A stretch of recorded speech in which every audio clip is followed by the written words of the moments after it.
Hi hello welcome to my YouTube channel. Tamil பேசும் உறவுகள் அனைவருக்கும் அன்பார்ந்த வணக்கம். அஸ்ஸலாமு அலைக்கும். தற்பொழுது இலங்கையில் அண்மையிலே புதிய அரசாங்கத்தினால் ஸ்மார்ட் போன் தொடர்பாக வெளியிடப்பட்ட ஒரு செய்தி தொடர்பாக மக்கள் மத்தியில் ஒரு அச்சம் மற்றும் தெளிவின்மை காணப்படுகின்றது.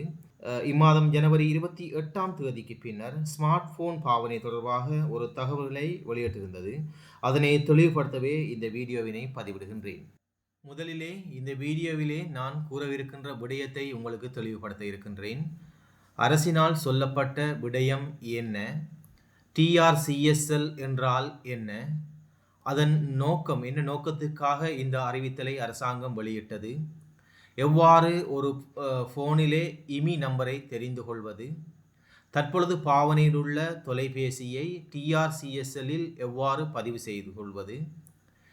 எதிர்வரும் 28/1/2025க்கு பின்னர் ஒரு புதிய தொலைபேசியினை கொள்வனவு செய்தால் அல்லது வெளிநாடுகளிலே உள்ள எமது உறவுகள் அந்த குறிப்பிட்ட திகதிக்கு பின்னர் ஒரு தொலைபேசியை இலங்கைக்கு கொண்டு வந்தால் அதனை எவ்வாறு டிஆர்சிஎஸ்எல்லில் பதிவு செய்வது போன்ற விடயங்களை உங்களுக்கு தெளிவுபடுத்த இருக்கின்றேன். அதாவது ஸ்மார்ட் போன் தொடர்பாக அரசினால் சொல்லப்பட்ட விடயம் யாதெனில், எதிர்வருகின்ற 28/1/2025ஆம் தேதிக்கு பின்னர் டிஆர்சிஎஸ்எல்லில் பதிவு செய்யப்படாத தொலைபேசி அல்லது அது சார்ந்த உபகரணத்தினை எந்த ஒரு நெட்வொர்க் உடனும் தொடர்புபடுத்த முடியாது என்பதே அந்த தகவலாகும்.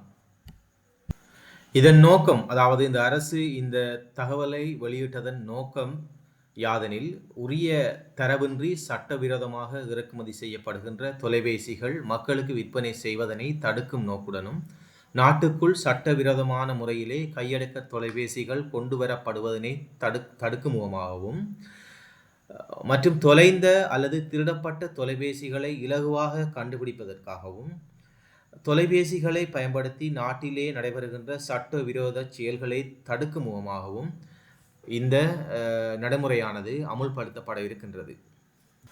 அதாவது இதிலே நாம் முக்கியமாக விளங்கிக் கொள்ள வேண்டிய விடயம் யாதெனில், டிஆர்சிஎஸ்எல் அப்ரூவல் என்றால் என்ன?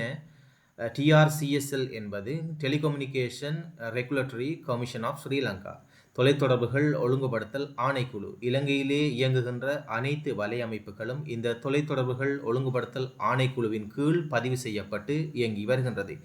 எனவே இறக்குமதி செய்யப்படுகின்ற அல்லது நாட்டுக்கு கொண்டு வரப்படுகின்ற அனைத்து கையடக்க தொலைபேசிகள் மற்றும் சிம் அட்டைகள் அடங்கிய கருவிகளின் இமி நம்பரினை ஜனவரி 28க்கு பின்னர் பதிவு செய்து இந்த டிஆர்சிஎஸ்எல்லின் அப்ரூவலை பெற்றுக்கொள்வது கட்டாயமாக்கப்பட்டுள்ளது.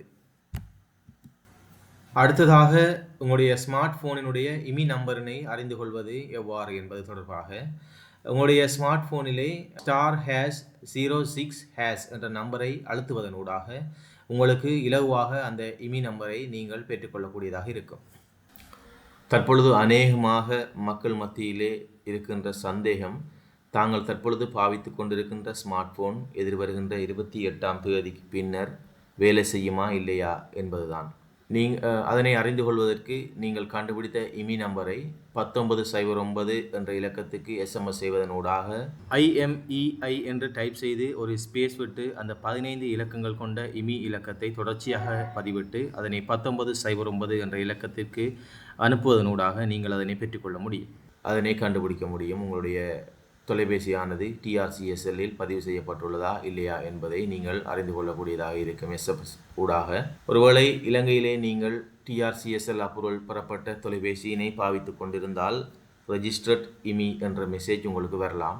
அல்லது நீங்கள் வெளிநாடுகளிலே இருந்து ஒரு தொலைபேசியினை கொண்டு வந்து அதனை இலங்கையிலே இருக்கின்ற ஒரு வலையமைப்பில் ஏதாவது ஒரு சிம், அதாவது டயலாக், ஏர்டெல், ஹச், மொபிட்டல் போன்ற ஏதாவது ஒரு வலையமைப்பை சார்ந்த சிம் ஒன்றினை உட்செலுத்தி பாவித்து கொண்டிருந்தால் சில வேளை உங்களுக்கு அன்ரெஜிஸ்டர்ட் இமி என வரலாம். அவ்வாறு அன்ரெஜிஸ்டர்ட் இமி என வரும் பொழுது மக்கள் யாரும் பயப்பட தேவையில்லை.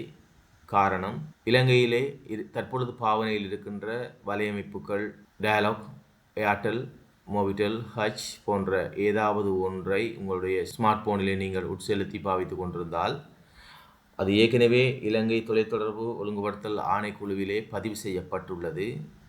இவ்வாறு அன்ரெஜிஸ்டர்ட் இமி என வந்தாலும் கூட நீங்கள் பயப்பட தேவையில்லை. எதிர்வருகின்ற 29ஆம் தேதிக்கு பின்னர் TRCSL, அதாவது இலங்கை தொலைத்தொடர்புகள் ஒழுங்குபடுத்தல் ஆணைக்குழு ஒரு போர்ட்டல் ஒன்றை அமைக்க இருக்கின்றது.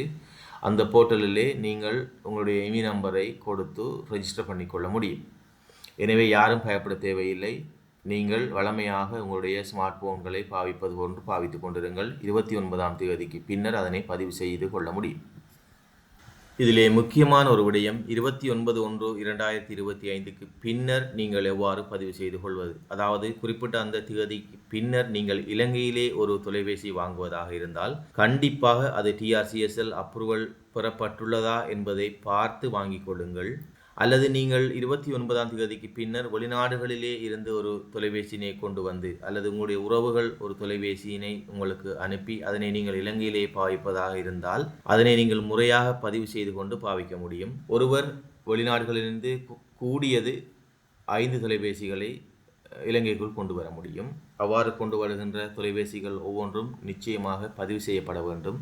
அவ்வாறு பதிவு செய்வதற்கு இலங்கை தொலைத்தொடர்புகள் ஒழுங்குபடுத்தல் ஆணைக்குழுவிலே தரப்பட்டிருக்கின்ற விண்ணப்ப படிவத்தினை முறையாக பூர்த்தி செய்து, நீங்கள் கொண்டு வந்த பொருட்களின் தொலைபேசிகளுடைய பற்றுச்சீட்டுகளின் பிரதிகள், அதேபோன்று தொழில்நுட்ப விவர குறிப்பு, இமி நம்பர் அடங்கிய அந்த விவரம், உங்களுடைய தேசிய அடையாள அட்டை அல்லது பாஸ்போர்ட் அதனுடைய பிரதி போன்றவற்றை நீங்கள் இலங்கை தொலைத்தொடர்புகள் ஒழுங்குபடுத்தல் ஆணைக்குழுவிலே உருவாக்கப்பட இருக்கின்ற 29ஆம் தேதிக்கு பின்னர் உருவாக்கப்பட இருக்கின்ற போர்ட்டலிலே நீங்கள் ஆன்லைன் ஊடாக இந்த குறிப்பிட்ட விவரங்களை பூர்த்தி செய்து அதனை ஆன்லைன் ஊடாக சமர்ப்பிப்பதன் ஊடாக உங்களுடைய தொலைபேசிகளை நீங்கள் பதிவு செய்யக்கூடியதாக இருக்கும். நீங்கள் 5 தொலைபேசிகளையும் உங்களுடைய பெயர்களில் ஒரு தனிநபருடைய பெயர்களிலே பதிவு செய்து கொள்ள முடியாது. உங்களுடைய உறவுகளுக்கு வழங்குவதாயின் அவர்களுடைய விவரங்களும் இணைக்கப்பட வேண்டும். எனவே இந்த நடவடிக்கையானது எதிர்காலத்திலே தொலைபேசியின் ஊடாக ஏற்படுகின்ற சமூக சீர்கேடுகளை குறைத்து நாட்டுக்கு ஒரு நல்ல